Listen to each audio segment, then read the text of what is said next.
నమస్కారం. జై శ్రీమన్నారాయణ. మన జ్ఞానానికి ప్రయోజనం ఏమిటి? మనకు జ్ఞానం ఉంది. దాన్ని పురస్కరించుకొని మనం బాహ్య వస్తువుల్ని ఇద్దమిత్తంగా తెలుసుకుంటాం.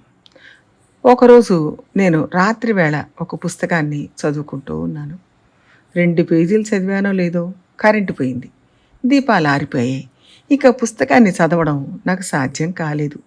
అందువల్ల ఆ పుస్తకంలో తర్వాత పేజీల్లో ఏముందో నాకు తెలుసుకునే అవకాశం లేకుండా పోయింది. సాధ్యం కాలేదు. అంటే అందులో ఏముందో తెలుసుకోవడం సాధ్యం కాలేదు. ఎందుకంటే కరెంటు లేకపోతే దీపాలు వెలగవు. దీపాలు వెలగకపోతే వెలుతురు ఉండదు. అది లేకపోతే నేను చదవలేను కనుక దాంట్లో ఏముందో తెలుసుకోలేకపోయాను.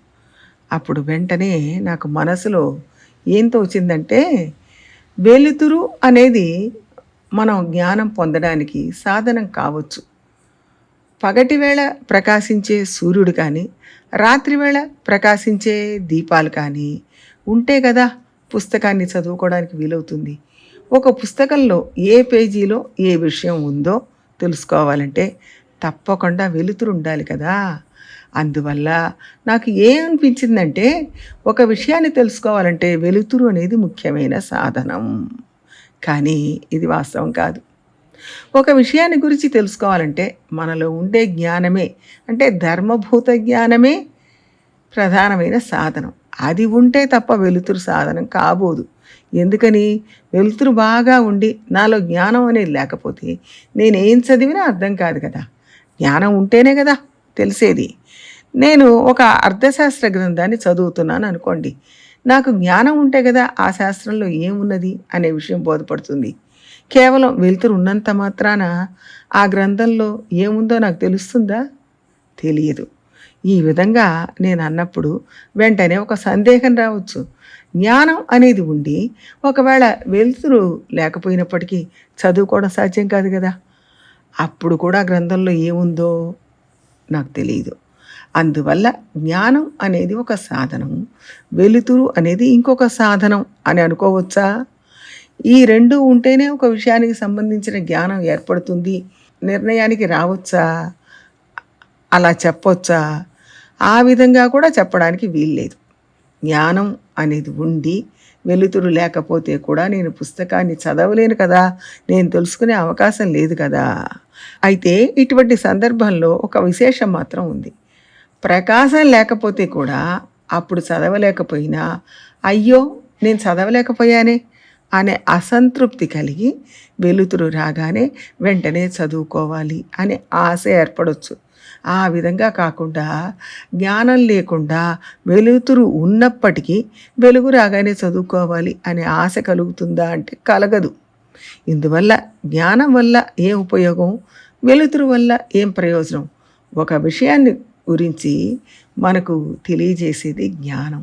దాన్ని పురస్కరించుకొని మనం ఒక విషయాన్ని గ్రహించగలుగుతున్నాం. అయితే మరి వెలుతురు ఎందుకు అనే సందేహం వస్తుంది. కానీ దీనివల్ల ఇంకొక ప్రయోజనం ఉంది. ఒక వస్తువు లేక ఒక విషయానికి సంబంధించిన జ్ఞానం ఏర్పడేటప్పుడు ఆ వస్తువుకి మన జ్ఞానానికి మధ్య సంబంధాన్ని కలిగించేది వెలుతురు. వెలుతురు ద్వారా వస్తువుకి మన జ్ఞానానికి మధ్య సంబంధం కలిగితేనే మనకు ఆ వస్తువుకు సంబంధించిన జ్ఞానం కలుగుతుంది. ఆ విధంగా ఉండే వస్తు జ్ఞానం కలగకుండా అడ్డుకునేది చీకటి. యథార్థమైన జ్ఞానాన్ని పొందడంలో అడ్డుపడే ఈ చీకటిని అడ్డుకోవడానికి పనికొచ్చే సాధనమే వెలుతురు. వస్తు జ్ఞానాన్ని ఇచ్చే పని వెలుతురు కాదు. అంటే వస్తువు గురించి జ్ఞానాన్ని వెలుతురు ఇవ్వదు. మన జ్ఞానం ద్వారా వస్తువు గురించి తెలుసుకోగలుగుతాం. దానికి వెలుతురు ఉపకరిస్తుంది. ఒక వస్తువుకు సంబంధించిన యథార్థమైన జ్ఞానం మనకు కలగకుండా అడ్డుపడేవి చాలా ఉంటాయి. వాటిలో చీకటి కూడా ఒకటి. ఆ చీకటి తొలగాలి. తొలగించుకోవడం మనకు సహజంగా ఉండే జ్ఞానంతో సాధ్యం కాదు. మనకుండే జ్ఞానంతో వస్తువుకు సంబంధించిన యథార్థ జ్ఞానాన్ని పొందగలం. అంతే. చీకటి వస్తువును చూడనీయకుండా అడ్డుపడుతుంది. దాన్ని పోగొట్టేది వెలుతురు. అంటే అడ్డు తొలగిపోతుంది.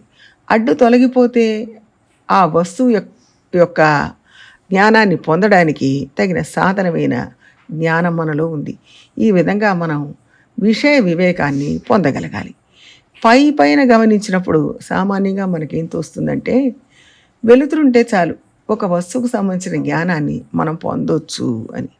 అప్పుడు మనం మనలో ఉండే జ్ఞానానికి ఇవ్వదగిన ప్రాధాన్యం ఇవ్వడం లేదు. కానీ జ్ఞాన ప్రాప్తిలో నిజమైన సాధనం మనకు ఉండే స్వరూప జ్ఞానమే. మిగిలినవి అన్నీ అడ్డును తొలగిస్తాయి అంతే. ఒక గ్రంథం చినిగిపోయి సరిగా లేకపోతే అప్పుడు కూడా అందులో ఉండే విషయానికి సంబంధించిన జ్ఞానం మనకు ఏర్పడదు. జ్ఞానం కలగకుండా ఉండడానికి ఇది ఒక అంతరాయం. చదివేటప్పుడు మన కంటి చూపు సరిగా లేకపోతే జ్ఞానం కలగదు. ఇది ఇంకొక అంతరాయం. కళ్ళజోడు పెట్టుకున్నా అది సరిగా కనపడకపోతే అది కూడా విషయ జ్ఞానం కలగకుండా ఉండడానికి ఒక అంతరాయం. కానీ ఇవన్నీ తొలగినప్పటికీ మనలో జ్ఞానం అనేది లేకపోతే మనకు విషయానికి సంబంధించిన జ్ఞానం ఏర్పడదు. ఇవన్నీ ఉన్నా ఏర్పడదు.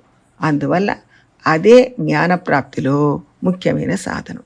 మనలో సహజంగా ఉండే ఈ జ్ఞానం వల్లనే మనకు ఈ వస్తువు ఈ విధంగా ఉంది అనే జ్ఞానం కలుగుతుంది. జ్ఞానం ద్వారానే వస్తువుకు సంబంధించిన విషయాన్ని మనం పొందాలి. కానీ ఈ జీవుడే వైకుంఠానికి పోతే అక్కడ జ్ఞాన ప్రకారం ఏ విధంగా ఉంటుంది అంటే, మనకు జ్ఞానం కలగడానికి అడ్డుపడే వాటిని తొలగించే వెలుతురు మొదలైన వాటి ఆవశ్యకత అక్కడ లేనే లేదు. అక్కడ ఉండే నిత్యముక్తులు తమకు కల జ్ఞానం వల్ల ఎప్పుడూ ఉండే ధర్మబోధ జ్ఞానంతో చూడగలుగుతారు, వినగలుగుతారు, ఆస్వాదించగలుగుతారు. పంచేంద్రియాల ద్వారా ఈ లోకంలో సాధ్యమైన కార్యాలన్నీ అన్నింటినీ ఒక్క ఇంద్రియంతోనే సాధించవచ్చు. అక్కడ కన్ను, చెవి, ముక్కు, నాలుక మొదలైన బాహ్యేంద్రియాల ఆవశ్యకత అనుభవానికి లేనేలేదు. అన్ని కార్యాలు ధర్మబోధ జ్ఞానంతోనే సిద్ధిస్తాయి.